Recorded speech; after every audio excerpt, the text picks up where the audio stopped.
Hello friends, welcome back to our channel. നമ്മൾ ഇന്ന് കാണാൻ പോകുന്നത് ഉയർ എന്ന മൂവിയാണ്. കഥയിലേക്ക് കിടക്കുന്നതിന് മുമ്പ് എല്ലാവരും നമ്മുടെ വീഡിയോ ഒന്ന് ലൈക്ക് ചെയ്ത് സപ്പോർട്ട് ചെയ്യാൻ മറക്കണ്ട. പലരും ലൈക്ക് ചെയ്യാൻ വിട്ടുപോകുന്നുണ്ട്. മൂവിയുടെ തുടക്കത്തിൽ തന്നെ കാണിക്കുന്നത് നായകനായ അജീബിന്റെ ചെറുപ്പകാലമാണ്. ഉപ്പയുടെയും ഉമ്മയുടെയും സഹോദരിയുടെയും കൂടെ ട്രെയിനിൽ യാത്ര ചെയ്യുന്നതിനിടയ്ക്ക് അവന്റെ സഹോദരിയെ ട്രെയിനിൽ വെച്ച് കാണാതാകുന്നു. എത്ര അന്വേഷിച്ചിട്ടും അവന്റെ സഹോദരിയെ കണ്ടെത്താൻ സാധിച്ചില്ല. മുംബൈയിലേക്കുള്ള യാത്രക്കിടയിലാണ് അവന്റെ സഹോദരിയെ അവർക്ക് നഷ്ടപ്പെട്ടത്. വർഷങ്ങൾ കഴിഞ്ഞു. അജീബ് ഇപ്പോൾ SI ആണ്, പ്രൊബേഷൻ പീരീഡിലുള്ള ഒരു പോലീസുകാരൻ. പക്ഷേ ഇപ്പോഴും പല രാത്രികളിലും തന്റെ നഷ്ടപ്പെട്ട സഹോദരിയെ അവൻ സ്വപ്നം കാണാറുണ്ടായിരുന്നു. തന്റെ വൈഫിനോടും ഉപ്പയോടും ഒപ്പമാണ് അജീബ് ഇപ്പോൾ താമസിക്കുന്നത്. കണ്ണൂർ സ്റ്റേഷനിലായിരുന്നു അവന്റെ പ്രൊബേഷൻ പീരീഡ്. അതേ സ്റ്റേഷനിൽ തന്നെ മറ്റൊരു പോലീസുകാരനായിരുന്നു ജോയി. അജീബ് താമസിക്കുന്നതിനടുത്ത് തന്നെയാണ് ജോയിയും താമസിക്കുന്നത്. ജോയിക്കും ഭാര്യ മോളിക്കും കുട്ടികളുണ്ടായിരുന്നില്ല. കുറച്ചു കാലമായിട്ട് ട്രീറ്റ്മെന്റ് എടുക്കുന്നുണ്ടെങ്കിലും ഒരു പോസിറ്റീവ് റിസൾട്ട് അവർക്ക് ഇതുവരെയും കിട്ടിയിട്ടില്ല. അങ്ങനെയിരിക്കെ ഒരു ദിവസം അജീബിന്റെ സ്റ്റേഷനിലേക്ക് കർണാടകയിൽ നിന്ന് ഒരു കോള് വരുന്നു. ഹിന്ദിയിലായിരുന്നു അവർ സംസാരിച്ചുകൊണ്ടിരുന്നത്. കത്തിക്കരിഞ്ഞ നിലയിൽ ബെല്ലൂർ എന്ന് പറയുന്ന ഒരു സ്ഥലത്ത് നിന്നും ഒരു പുരുഷന്റെ ഡെഡ് ബോഡി കിട്ടിയിരിക്കുന്നു. 40-നും 45-നും ഇടയ്ക്കാണ് പ്രായം. അജീബിന്റെ സ്റ്റേഷനിൽ ഏതെങ്കിലും മാൻ മിസ്സിംഗ് കേസ് രജിസ്റ്റർ ചെയ്തിട്ടുണ്ടോ എന്ന് അറിയാനായിരുന്നു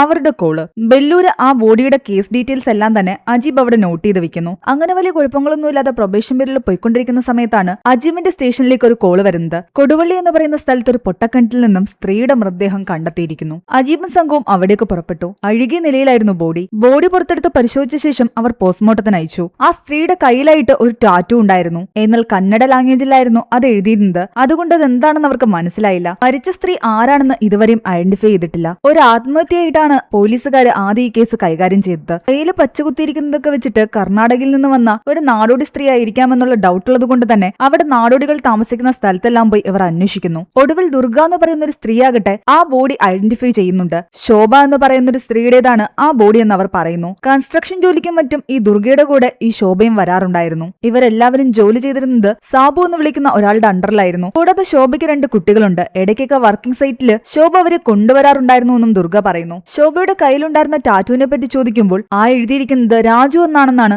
ദുർഗ പറയുന്നത്. രാജു ശോഭയുടെ ഹസ്ബൻഡ് ആയിരുന്നു. ശോഭ ജോലി ചെയ്തിരുന്ന സ്ഥലത്ത് പോയി ആ സാബുവിനെ അവർ കാണുന്നു. അയാൾ പറയുന്നുണ്ട് ശോഭയുടെ ഹസ്ബൻഡ് രാജുവാണ് അവരെ ഇവിടെ ജോലിക്ക് കൊണ്ടുവന്നതെന്ന്. 10 ദിവസം മുമ്പാണ് അവസാനമായിട്ട് ശോഭയെ കണ്ടത്. ശോഭയ്ക്ക് ഫോൺ ഉണ്ടായിരുന്നില്ല. അവളുടെ ഹസ്ബൻഡ് രാജു സിനിമ ഷൂട്ടിംഗ് സെറ്റിലാണ് ജോലി ചെയ്തിരുന്നത്. കൂടാതെ അയാള് കൊടുവള്ളിയില് ശോഭ താമസിച്ചിരുന്ന വീടും സ്ഥലവും കാണിച്ചു കൊടുക്കുന്നു. ആ വീട്ടിൽ നിന്നും കുറച്ചകലെ മാറിയാണ് ആ പൊട്ടക്കിണർ ഉണ്ടായിരുന്നത്. അവർ അവിടെയെല്ലാം പോയി പരിശോധിക്കുന്നു. ശോഭയുടെ കൂടെ കുട്ടികളുണ്ടായിരുന്നെന്നായിരുന്നല്ലോ എല്ലാവരും പറഞ്ഞിരുന്നത്. പക്ഷെ കുട്ടികളുടേതായിട്ട് അവരുടെ ഡ്രസ്സുകളൊന്നും തന്നെ കണ്ടില്ല. പക്ഷെ അവർക്ക് അവിടെ നിന്നും 2 ഫോട്ടോ കിട്ടുന്നു. ഒരു ഫോട്ടോയിൽ ശോഭയും കുട്ടികളുമായിരുന്നു ഉണ്ടായിരുന്നത്. രണ്ടാമത്തെ ഫോട്ടോയിൽ ആക്ടർ കിച്ച സുദീപിന്റെ കൂടെ ശോഭയും കുട്ടികളും അവളുടെ ഹസ്ബൻഡ് രാജുവും നിൽക്കുന്നതായിരുന്നു. അത് അവളുടെ ഹസ്ബൻഡ് രാജു തന്നെ അല്ലേന്ന് ആ സാബുവിനെ വിളിച്ച് അജീബ് കൺഫേം ചെയ്യുകയും ചെയ്യുന്നുണ്ട്. ആ ഫോട്ടോ എടുത്തിരിക്കുന്നത് കർണാടകയിലുള്ള ഒരു ഗ്രാമത്തിൽ വെച്ചായിരുന്നു. ഫോട്ടോയുടെ താഴെ അവിടുത്തെ സ്റ്റുഡിയോയുടെ അഡ്രസ്സും ഉണ്ട്. അങ്ങനെ ആ സ്റ്റുഡിയോയിലേക്ക് പോയി അന്വേഷിക്കുകയാണ് അജീബും കൂട്ടരും. സ്റ്റുഡിയോക്കാരൻ പറയുന്നുണ്ട് ഇവിടെ അടുത്തുള്ള ചിത്രഹള്ളി എന്ന് പറയുന്ന ഗ്രാമത്തിൽ നിന്നാണ് കൂടുതൽ ആൾക്കാരും ഇവിടെ വന്ന് ഫോട്ടോ എടുക്കാറുള്ളതെന്ന്.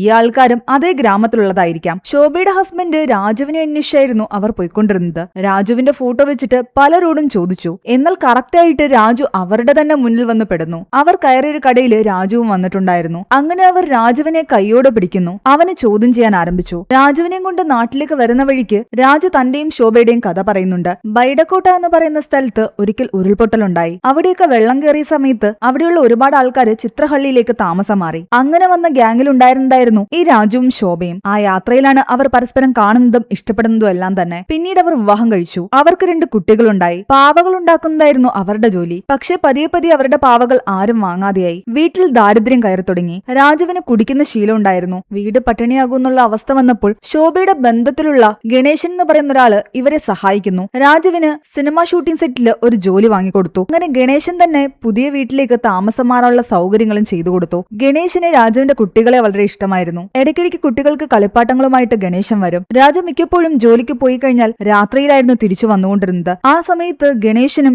രാജുവിന്റെ വൈഫ് ശോഭയും തമ്മിൽ ഒരു അവിഹിത ബന്ധം തുടങ്ങുകയാണ്. ഒരു ദിവസം ജോലി കഴിഞ്ഞ് തിരിച്ചു വന്ന രാജു ആകട്ടെ തന്റെ ഭാര്യയെ ഗണേശന്റെ കൂടെ കാണാൻ പാടില്ലാത്തൊരവസ്ഥയിൽ കാണുന്നു. വാതിലിന്റെ ഹോളിലൂടെ നോക്കിയപ്പോൾ അവർ 2 പേരും കെട്ടിപ്പിടിച്ച് നിൽക്കുകയായിരുന്നു. അത് കണ്ട് തകർന്നുപോയ രാജു ആകട്ടെ ശബ്ദം പോലും ഉണ്ടാക്കാതെ അവിടെ നിന്നും ഇറങ്ങിപ്പോയി. അവരെ 2 പേരെയും അങ്ങനെ ഒരുമിച്ച് കണ്ടതായിട്ട് രാജു പിറ്റേന്ന് ഭാവിച്ചതേയില്ല. പക്ഷേ ഗണേശനുമായിട്ടുള്ള ബന്ധം തന്റെ ഭാര്യ തുടരാതിരിക്കാൻ വേണ്ടിയിട്ട് ഷൂട്ടിങ്ങിന്റെ ജോലിയുമായിട്ട് ബന്ധപ്പെട്ട് കൊടുവള്ളിയിലേക്ക് രാജു തന്റെ ഫാമിലിയും കൂട്ടി പോകുന്നു. അവിടെ അവർ സന്തോഷത്തോടുകൂടി വീണ്ടും ഒരു ജീവിതം ആരംഭിക്കാൻ തുടങ്ങിയായിരുന്നു. എന്നാൽ ഗണേശൻ അവിടെയും വന്നു. രാജുവിനെ നാണം കെടുത്തുന്ന രീതിയിൽ തന്നെയായിരുന്നു ശോഭ ഗണേശന്റെ കൂടെ കൂടെ നിന്നത്. അപമാനം സഹിക്കവയ്യാതെ രാജു തന്റെ മക്കളെയും കൂട്ടി അവിടെ നിന്നിറങ്ങി. സഹോദരിയുടെ വീട് എവിടെയാണെന്ന് ചോദിക്കുമ്പോൾ ബെല്ലൂരാണെന്ന് രാജു പറയുന്നുണ്ട്. ശോഭയും ഗണേശനും ഒരുമിച്ച് താമസിച്ചു തുടങ്ങിയ ശേഷം അവർക്ക് പിന്നെ എന്ത് സംഭവിച്ചുവെന്ന് തനിക്ക് അറിയില്ലാന്ന് രാജു പറയുന്നു. രാജുവിനെ നാട്ടിൽ കൊണ്ടുവന്ന് ശോഭയുടെ മൃതദേഹം കാണിച്ചു കൊടുത്തതും അയാൾ പൊട്ടിക്കരയുന്നുണ്ട്. ബോഡി ശോഭയുടേത് തന്നെയാണെന്ന് അയാൾ ഐഡന്റിഫൈ ചെയ്തു. ഇവർ പ്രണയിച്ചിരുന്ന സമയത്ത് രാജുവിന്റെ പേര് ശോഭ കയ്യിൽ പച്ച കുത്തിയിട്ടുണ്ടായിരുന്നു. തൽക്കാലം രാജുവിനെ കുറിച്ച് കാശും കൊടുത്ത്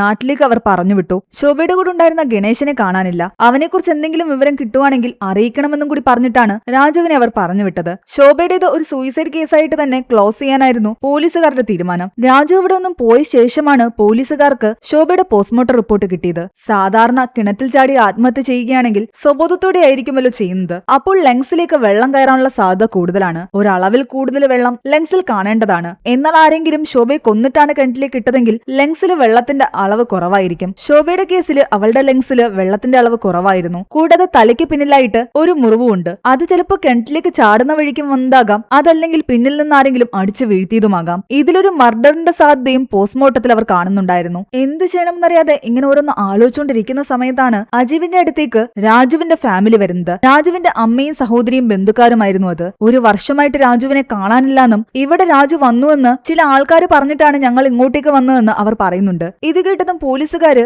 സ്റ്റേഷനിൽ വന്നപ്പോൾ എടുത്ത രാജുവിന്റെ ഫോട്ടോ കാണിച്ചു കൊടുക്കുന്നു. അത് കണ്ട് രാജുവിന്റെ ഫാമിലി പറയുന്നുണ്ട് ഇത് രാജു അല്ല എന്ന്. പോലീസുകാർക്കൊന്നും മനസ്സിലായില്ല. ഇത് രാജു അല്ലെങ്കിൽ വേറെ ആരാണെന്ന് ചോദിക്കുമ്പോൾ അത് മരിച്ചുപോയ ശോഭയുടെ ബന്ധത്തിലുള്ള ഭുവനേഷ് ആണെന്നാണ് അവർ പറയുന്നത്. അപ്പോൾ ശോഭയുടെ കുട്ടികള് രാജുവിന്റെ സിസ്റ്ററിന്റെ വീട്ടിൽ ഇല്ലെന്ന് ചോദിക്കുമ്പോൾ ഞങ്ങൾ ആ കുട്ടികളെ കണ്ടിട്ടും ഒരു വർഷമായെന്നാണ് ഇവർ പറയുന്നത്. രാജുവും കുട്ടികളും മിസ്സിംഗ് ആണ്. ശോഭ മരിച്ചിരിക്കുന്നു. ഇവിടെ രാജു ആണെന്ന് പറഞ്ഞ് വന്നത് ശോഭയുടെ ബന്ധത്തിലുള്ള ഭുവനേഷും. ഭുവനേഷ് തങ്ങളെ പറ്റിക്കുകയായിരുന്നു എന്ന് അജീബിനും കൂട്ടർക്കും മനസ്സിലായി. അവർ അപ്പൊ തന്നെ ഭുവനേഷിനെ അന്വേഷിച്ച് അവന്റെ നാട്ടിലേക്ക് പോകുന്നു. കൊടുവള്ളിയില് അവൻ ഓൾറെഡി വേറെ ഭാര്യയും മക്കളും ഉണ്ടായിരുന്നു. അങ്ങനെ അവിടെ എത്തിയ ഭുവനേഷിനെ അവർ കൈയോടെ വീണ്ടും പിടികൂടി. ഈ പ്രാവശ്യം ഭുവനേഷ് വീണ്ടും സത്യങ്ങൾ തുറന്നു പറയുന്നു. ഭുവനേഷും ശോഭയും ചെറുപ്പം മുതലേ ഇഷ്ടത്തിലായിരുന്നു. എന്നാൽ ശോഭയുടെ വീട്ടില് ആ ബന്ധം സമ്മതിച്ചില്ല. അവളെ രാജുവിന് വിവാഹം കഴിച്ചു കൊടുത്തു. നേരത്തെ ഗണേശൻ എന്ന് പറഞ്ഞ് കാണിച്ചിരുന്ന ആ ആളാണ് ശരിക്കും രാജു. അതാണ് ശോഭയുടെ ഹസ്ബൻഡ്. രാജുവിനെ വിവാഹം കഴിച്ച് ശോഭ പോയ ശേഷം അവരുടെ ലൈഫിൽ എന്തൊക്കെയോ പ്രശ്നങ്ങൾ ഉണ്ടായി. രാജുവിന്റെ ജോലിയും പോയി, അവൻ കുടിയനുമായി. ആ സമയത്ത്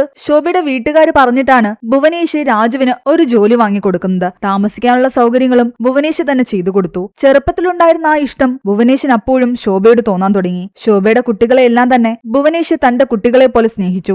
പതിയെ അവർക്കിടയിൽ വീണ്ടും ഒരു ബന്ധം ആരംഭിക്കുകയായിരുന്നു. ഒരു ദിവസം രാത്രിയിൽ ജോലി കഴിഞ്ഞു വന്ന രാജു ആകട്ടെ പുറത്ത് ഭുവനേഷിന്റെ ഓട്ടോ കാണുന്നു. വാതിലിന്റെ വിടവിലൂടെ നോക്കിയപ്പോൾ ഇവർ രണ്ടുപേരും കെട്ടിപ്പിടിച്ച് നിൽക്കുന്നതാണ് കണ്ടത്. എന്നാൽ ഒന്നും മിണ്ടാതെ രാജു അവിടെ നിന്നും പോയി. പക്ഷേ പുറത്ത് ആരോ വന്നതുപോലെ ശോഭയ്ക്ക് തോന്നുന്നുണ്ട്. അവൾ കതക് തുറന്നു നോക്കുമ്പോൾ അവിടെ ആരും ഉണ്ടായിരുന്നില്ല. പിന്നീട് രാജു ആ വീട്ടിലേക്ക് തിരിച്ചു വന്നിട്ടില്ല. അത് കാരണം ശോഭയും മക്കളെയും കൂട്ടി കൊടുവള്ളിയിലേക്ക് ഒരു ഷൂട്ടിംഗ് ജോലിയുമായിട്ട് ഭുവനേഷ് വരുന്നു. അവിടെ സന്തോഷത്തോടു കൂടി അവർ ജീവിക്കുകയായിരുന്നു. പിന്നെ അവിടെ വെച്ച് എന്താണ് സംഭവിച്ചതെന്ന് പോലീസുകാർ ചോദിക്കുമ്പോൾ ഭുവനേഷ് പറയുന്നുണ്ട് ചില സമയങ്ങളിൽ ഷൂട്ടിങ്ങുമായിട്ട് ബന്ധപ്പെട്ട് ഞാൻ പലയിടങ്ങളിലേക്കും പോകും. ഒരാഴ്ചയൊക്കെ കഴിഞ്ഞിട്ടായിരിക്കും വരുന്നത്. അങ്ങനെ ഒരു ദിവസം തിരിച്ചെത്തിയപ്പോൾ കുട്ടികൾ അവിടെ ഉണ്ടായിരുന്നില്ല. ശോഭയോട് ചോദിച്ചപ്പോൾ കുട്ടികളെ കുറിച്ചൊന്നും സംസാരിക്കാൻ പോലും ശോഭ കൂട്ടാക്കിയില്ല. ഒടുവിൽ ഭുവനേഷ് ദേഷ്യപ്പെട്ടപ്പോഴാണ് ശോഭ പറയുന്നത് കുട്ടികളെ അവരുടെ അച്ഛൻ രാജു വന്ന് കൂട്ടിക്കൊണ്ടുപോയെന്ന്. അല്ലേലും ആ നാശങ്ങൾ പോകുന്നത് തന്നെ നല്ലത്, നമുക്കിടയിൽ ആ കുട്ടികൾ വേണ്ടാന്ന്. അതെന്തായാലും നിങ്ങളുടെ കുട്ടികളല്ലല്ലോ. ദേഷ്യം വന്ന ഭുവനേഷ് ശോഭയോട് പറയുന്നുണ്ട് ആ കുട്ടികളെ ഞാൻ സ്വന്തം കുട്ടികളെ പോലെയാ സ്നേഹിച്ചത്. നിനക്ക് എങ്ങനെയാണ് അവരെ ഒഴിവാക്കാൻ തോന്നിയതെന്ന്. ആ വഴക്കിനിടയിൽ ഭുവനേഷ് ശോഭയെ പിടിച്ച് തള്ളി. അവളുടെ തല പോയി അടുപ്പിന്റെ സൈഡിൽ ഇടിക്കുകയും ബോധരഹിതയായി താഴേക്ക് വീഴുകയും ചെയ്തു. താൻ ചെയ്ത തെറ്റപ്പോഴാണ് ഭുവനേഷിന് മനസ്സിലായത്.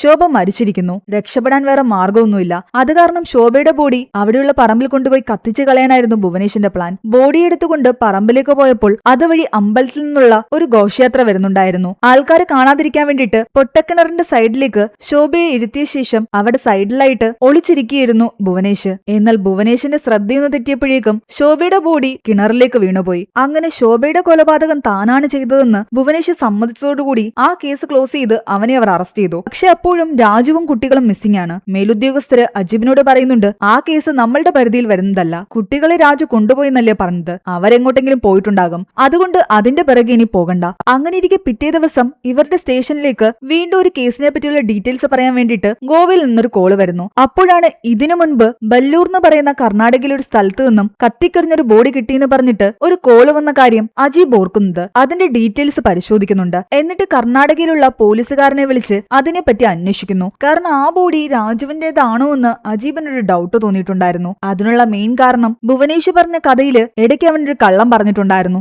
മക്കളെ ഞാൻ സഹോദരിയുടെ വീടായ ബെല്ലൂരിലേക്ക് വിട്ടിരിക്കുകയാണെന്ന്. എന്നാൽ ആ ബെല്ലൂർ ഒരു ഫോറസ്റ്റ് ഏരിയയാണ്. യഥാർത്ഥത്തിലുള്ള രാജുവിന്റെ സഹോദരിയുടെ വീട് ചിത്രഹള്ളിയിൽ തന്നെയാണ്. പിന്നെ എന്തിനാണ് ബെല്ലൂർ എന്നൊരു പേര് ഭുവനേഷ് പറഞ്ഞതെന്നൊരു ഡൗട്ട് അജീബിന്റെ മനസ്സിൽ തോന്നി തുടങ്ങിയിരുന്നു. അങ്ങനെ ബെല്ലൂർ ഫോറസ്റ്റ് ഏരിയയിൽ നിന്ന് കണ്ടെത്തിയ കത്തിക്കരിഞ്ഞ മൃതദേഹത്തിന്റെ ഡീറ്റെയിൽസ് എടുക്കുമ്പോൾ 40-45 വയസ്സിൽ പ്രായമുള്ള മൃതദേഹമായിരുന്നു അത്. അതിനടുത്തായിട്ട് ഒരു റാന്തലും ഉണ്ടായിരുന്നു. ആ റാന്തൽ ഉപയോഗിച്ചാണ് ബോഡി കത്തിച്ചിരിക്കുന്നത്. എന്നാൽ റാന്തലിന്റെ ഫുൾ പാർട്ടും കത്തിക്കരിഞ്ഞിട്ടില്ല. അതിന്റെ അടിവശത്തായിട്ട് അത് വിറ്റിരുന്ന കടയുടെ ഒരു അഡ്രസ് ഉണ്ടായിരുന്നു. ധർമ്മടം എന്ന് പറയുന്ന സ്ഥലത്തായിരുന്നു ആ കടയുണ്ടായിരുന്നത്. ഈ ധർമ്മടം എന്ന് പറയുന്ന സ്ഥലം അജീബിന്റെ സ്റ്റേഷൻ പരിധിയിലുള്ള സ്ഥലമായതുകൊണ്ടാണ് അന്ന് കർണാടകയിലെ പോലീസുകാര് ആ റാന്തലിന്റെ ചുവട്ടില് സ്ഥലത്തിന്റെ പേര് കണ്ടിട്ട് അജീബിന്റെ സ്റ്റേഷനിലേക്ക് വിളിച്ച് ഈ കേസ് റിപ്പോർട്ട് ചെയ്തത്. അങ്ങനെ ഇവർ ആ കടയിൽ പോയി അന്വേഷിക്കുമ്പോൾ കടക്കാരൻ പറയുന്നുണ്ട് ഇതുപോലെ റാന്തല് മൂവി ഷൂട്ടിങ്ങിനും മറ്റുമായിട്ട് ബൾക്കായിട്ട് ഇവിടെ നിന്നും വാങ്ങിക്കൊണ്ടു പോയിട്ടുണ്ടെന്ന്. അത് വാങ്ങിക്കൊണ്ടു പോയ ആൾക്കാരുടെ ഡീറ്റെയിൽസും കൊടുക്കുന്നു. അങ്ങനെ ആ സിനിമാക്കാരെടുത്ത് പോയി അന്വേഷിക്കുമ്പോഴാണ് മനസ്സിലാകുന്നത് അന്നൊരു സോങ് ഷൂട്ടിന് വേണ്ടിയിട്ടായിരുന്നു ഈ റാന്തല് കളക്ട് ചെയ്യാൻ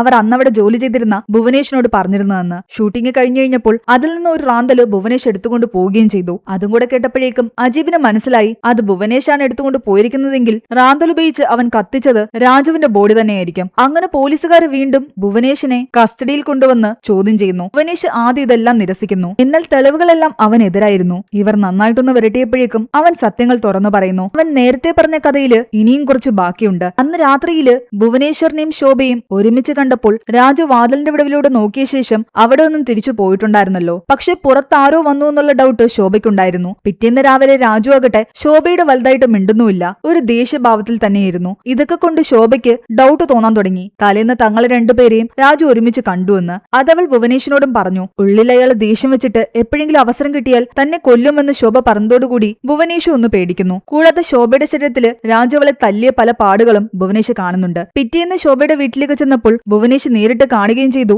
രാജു അവളെ തല്ലുന്നതായിട്ട്. രാജുവിനെ മദ്യപിക്കാൻ വേണ്ടിയിട്ട് ഭുവനേഷ് വിളിക്കുന്നുണ്ട്. വീടിന്റെ ഫ്രണ്ടിൽ തന്നെ ഇരുന്ന് അവർ മദ്യപിക്കുകയായിരുന്നു. അതിനിടയ്ക്ക് ദേഷ്യത്തോടുകൂടി രാജു ആകട്ടെ ഭുവനേശ്വരനോട് ചോദിക്കുന്നുണ്ട് നീയും ശോഭയും തമ്മിൽ എന്താ ഇടപാടെന്ന്. അങ്ങനെ അതൂതും പറഞ്ഞ് രണ്ടുപേരും തമ്മിൽ വഴക്കായി. രാജു ഭുവനേഷിനെ ആക്രമിക്കാൻ ശ്രമിക്കുന്നു. ഭുവനേഷ് തിരിച്ച് രാജുവിനെ ആക്രമിച്ചു. കഴുത്തു ഞെരിച്ച് അവനെ കൊന്നുകളഞ്ഞു. ഇതിനെല്ലാം ശോഭയും കൂട്ടുനിന്നു. എന്നിട്ട് അവർ രണ്ടുപേരും ചേർന്നിട്ട് വലിയൊരു ഫോറസ്റ്റ് ഏരിയയിലേക്ക് രാജുവിന്റെ ബോഡി കൊണ്ടുപോവുകയും ആ റാന്തൽ ഉപയോഗിച്ച് അവന്റെ ബോഡി കത്തിച്ചു കളയുകയും ചെയ്തു. അതിനിടയ്ക്ക് ഭുവനേഷിന്റെ കയ്യിലേക്കും കുറച്ച് തീ പടർന്നിട്ടുണ്ടായിരുന്നു. ആ പാടുകളും അവന്റെ കയ്യിൽ ഇപ്പോഴും തെളിവായിട്ടുണ്ട്. രാജുവിനെ കൊന്ന ശേഷം നീ ശോഭയും കുട്ടികളുമായിട്ട് കൊടുവള്ളിയിൽ വന്നെങ്കിൽ പിന്നെ എന്തിനാണ് നീ ശോഭയെ കൊന്നത്? കാരണം നീ ആദ്യം പറഞ്ഞ കഥയില് ശോഭയെ കൊല്ലാനുള്ള കാരണം കുട്ടികളെ രാജുവിന്റെ കൂടെ അവൾ പറഞ്ഞു വിട്ടു എന്നുള്ളതാണ്. ഇവിടെ ഓൾറെഡി രാജു മരിച്ചുപോയല്ലോ. കുട്ടികളെ അവൻ എന്തായാലും കൊണ്ടുപോകത്തുമില്ല. പിന്നെ എന്തിനാണ് നീ ശോഭയെ കൊന്നത്? അപ്പോൾ ഭുവനേഷ് പറയുന്നുണ്ട് ശോഭയുമായിട്ട് അവൻ വലിയ വഴക്കിടാറുണ്ടായിരുന്നുവെന്ന്. അതിന് കാരണം ശോഭയ്ക്ക് ചിത്രഹള്ളിയിൽ പോയി താമസിക്കണമെന്നുള്ള ആഗ്രഹം ഉള്ളതുകൊണ്ടാണ്. ചിത്രഹള്ളിയില് ഭുവനേഷിന് വേറെ ഭാര്യയും മക്കളും ഉണ്ടെന്നറിയാം. തന്നെയും അവിടെ കൊണ്ടുപോയി താമസിക്കണമെന്നും തനിക്കും അഭിമാനമുണ്ടെന്നും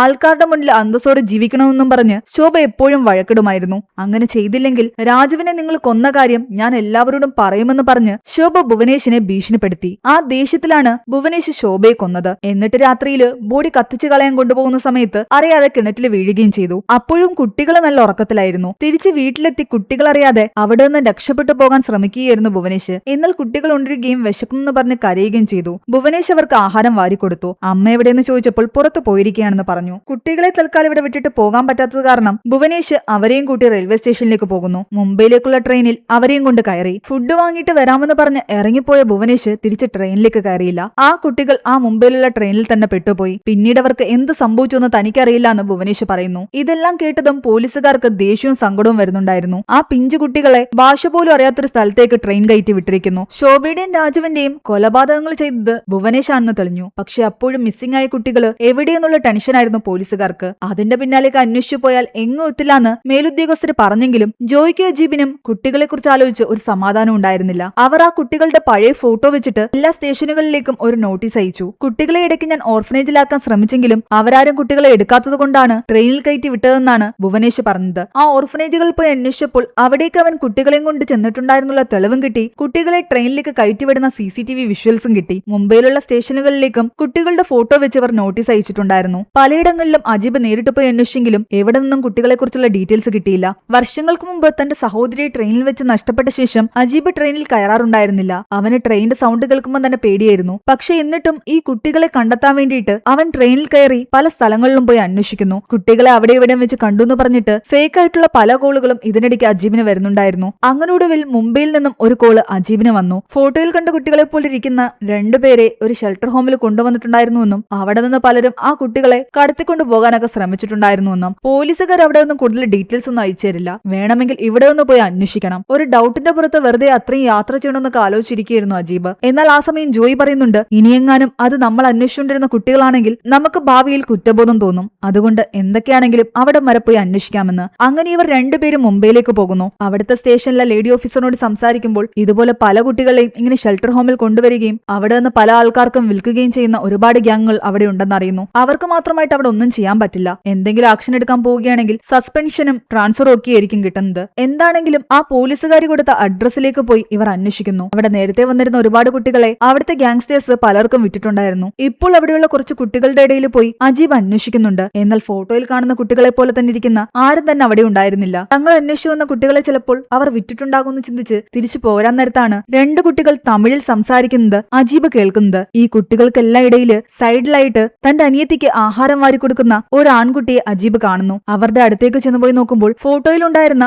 ശോഭയുടെ അതേ മക്കള് തന്നെയായിരുന്നു അത്. അവരുടെ പേരും കൂടി ചോദിച്ച് കൺഫേം ചെയ്യുന്നു. ഫോട്ടോ കാണിച്ചു കൊടുത്തപ്പോൾ രണ്ട് കുട്ടികളും അതിലുള്ളത് തങ്ങളുടെ അമ്മയാണെന്ന് പറഞ്ഞു. ഇത്രയും അന്വേഷണത്തിനൊടുവില് ആ കുട്ടികളെ കണ്ടെത്തിയ സന്തോഷത്തിലായിരുന്നു അജീബും കൂട്ടരും. അവിടെ നിന്ന് അവരെ റെസ്ക്യൂ ചെയ്ത് കേരളത്തിലേക്ക് അവർ കൂട്ടിക്കൊണ്ടുവരുന്നു. കേരള പോലീസിന് അഭിമാനിക്കാവുന്ന ഒരു നിമിഷമായിരുന്നു അത്. ഒഫീഷ്യലായിട്ടായിരുന്നില്ല അജീബും ജോയിയും കുട്ടികളെ തേടിയുള്ള അന്വേഷണത്തിന് ഇറങ്ങിയത്. ആ കുട്ടികൾക്ക് എന്ത് സംഭവിച്ചു കാണുമെന്നുള്ള പേടിയും സങ്കടവും കൊണ്ടാണ് അവരെ അന്വേഷിച്ച് ഇവർ രണ്ടുപേരും ഇറങ്ങി പുറപ്പെട്ടത് തന്നെ. റെസ്ക്യൂ ചെയ്ത കുട്ടികളെ പോലീസുകാരുടെ സംരക്ഷണത്തിൽ തന്നെ താമസിപ്പിക്കാനുള്ള സൗകര്യങ്ങളെല്ലാം തന്നെ ചെയ്തു. ശരിക്കും ഈ സിനിമയിൽ പറയുന്ന കാര്യങ്ങൾ യഥാർത്ഥത്തിൽ നടന്നതാണ്. മൂവിയുടെ അവസാനം ഈ സിനിമയിൽ പറയുന്ന യഥാർത്ഥ കുട്ടികളെയും പോലീസുകാരനെ എല്ലാം തന്നെ നമ്മളെ കാണിക്കുന്നുണ്ട്. വർഷങ്ങൾക്ക് മുൻപ് നഷ്ടപ്പെട്ടു പോയ തന്റെ സഹോദരിയുടെ അവസ്ഥ ഈ കുട്ടികൾക്കുണ്ടാകരുതെന്നുള്ള അജീബിന്റെ മനസ്സായിരുന്നു ആ കുട്ടികൾ സേഫായിട്ട് ഇന്ന് നാട്ടിൽ തിരിച്ചെത്താൻ കാരണം. അങ്ങനെ അവിടെയാണ് ഈ ഒരു മൂവി അവസാനിക്കുന്നത്. ഈ മൂവിയെ പറ്റിയുള്ള നിങ്ങളുടെ അഭിപ്രായങ്ങൾ താഴെ കമന്റ് ചെയ്യാനും എക്സ്പ്ലനേഷൻ ഇഷ്ടപ്പെട്ടെങ്കിൽ നമ്മുടെ വീഡിയോ ലൈക്ക് ചെയ്ത് ചാനൽ സബ്സ്ക്രൈബ് ചെയ്യാനും മറക്കണ്ട.